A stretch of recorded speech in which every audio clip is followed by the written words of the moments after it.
Scott did it. He actually did it.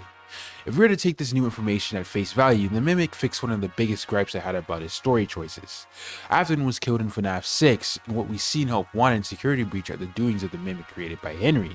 These are not Afton, these are figments of the Mimic's imagination caused by the torment the machine had to witness over decades of murders, malpractice, and utter chaos. Looking at the type of videos I make, it's clear I tend to focus on the negative sides of the games. And that's only because for as much as the FNAF story is discussed, the content of the story is questionable. I don't really see eye to eye with Scott's story decisions, whether that be in repetitive story beats, his deviation from his own source material, or a lack of proper character arcs, but I do like the story of FNAF despite how bad it tends to get when you look at it on a larger scale. That's not really a hot take, even the most diehard of fans have their grievances with certain points of the FNAF lore. I feel Scott himself knows that, so he's retconned and changed some things in the story to be more digestible, mainly the back and forth with Afton in the afterlife, but he did this in the worst way possible in my opinion. Let me explain. Despite how plot heavy the games are, not a lot of the actual story stuff happens in the games. 1 through 3 had the phone guy and the various mini-games to tell exposition, even then a lot of it was up to interpretation because of the various mysteries that led to other mysteries. That's where the problem begins. One of the worst types of storytelling is something I call external storytelling, the idea of telling the story outside of the media the story is from. Scott is no stranger to dropping major lore outside of the games, whether it be source code, teasers, and of course, the books. The books are a strange thing, because originally when they were rolled out, they were considered stories outside of traditional FNAF canon. The books were drawing from the games, not the other way around. They were legit spin-offs exploring angles Scott couldn't in the games. It also allowed him to be more direct with storytelling because he didn't need to worry about gameplay. He tried a similar thing with Sister Location, where it was more of an interactive story. Kinda.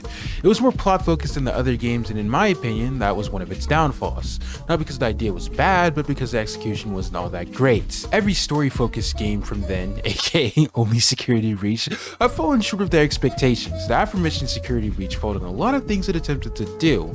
The gameplay was a bit buggy on release, and it also wasn't the most interesting. But story wise, it also fell short, as a lot of the story was cut last second or outright changed. When you look at it from a story perspective, a lot of things either just seemed rushed, random, or bittersweet. Scott has made up for those shortcomings with the books. He's clarified a lot of the things in the tales from the Pizzaplex in the most frustrating ways possible. Scott has a subtle way of storytelling. He likes his mystery. There's a lot of things he writes or has written that lean so heavily into game canon without claiming to be a part of game canon. For example, GGY in page 46. They clearly seem to reference Gregory, but it never says it. It was ultimately the community that came to the conclusion that it is indeed about Gregory. I'm not saying I need to be spoon-fed these major reveals, but Scott sometimes just goes out of his way to not confirm things, and sometimes it just leaves a lot of things up in the air.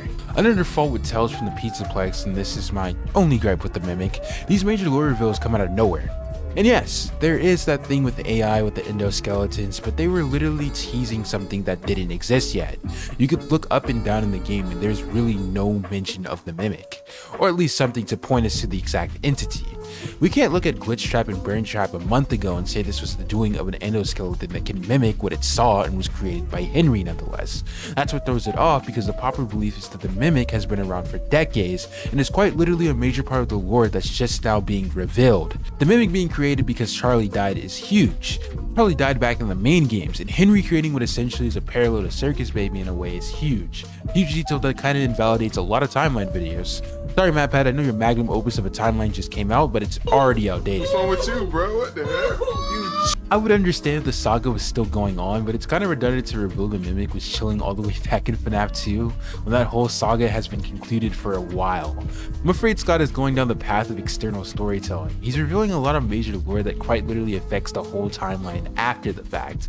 I don't want to say he's making stuff up, because you can make an argument with some of the other supposed lore drops, like that tiger connected to the tree that has absolutely no mention in the actual games, but with the Mimic there are some clues you can justify it with. But those clues seem like Scott was leaving breadcrumbs and then took the loaf of bread and threw it into a time machine, and that loaf of bread was the Mimic. External storytelling is really frustrating, especially after the story has already been presented.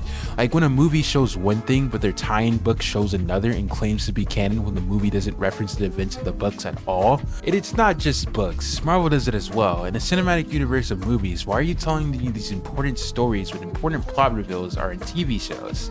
It turns into homework, and the FNAF books are turning into homework. But yeah, that's my take on the whole Mimic thing. To recap, the Mimic is a great addition that clears up major misconceptions, but for as important as he is, he quite literally came out of nowhere. I feel as if him being revealed in the DLC would have been more impactful than a book that is questionable to the canonicity it has to the actual mainline canon.